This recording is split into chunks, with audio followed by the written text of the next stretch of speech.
Bogura city corporation সহ নতুন ৫ উপজেলা গঠনের প্রস্তাবে অনুমোদন দিয়েছে প্রশাসনিক পুনর্বিন্যাস সংক্রান্ত জাতীয় বাস্তবায়ন কমিটি নিকার।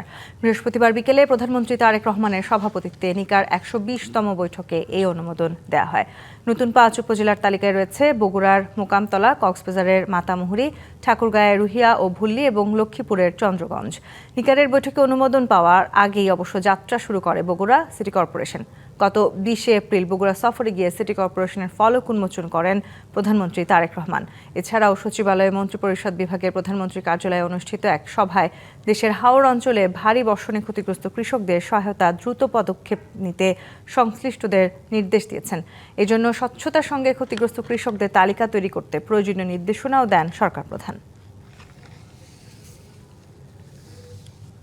ঈদ আসবে, সাথে ক্যাশব্যাকও আসবে। নিজের বা প্রিয়জনের জন্য কেনাকাটায় এবারও নগদ পেমেন্টে পাচ্ছেন দারুণ ক্যাশব্যাক। তাই যাই কিনুন, পেমেন্ট করুন নগদে।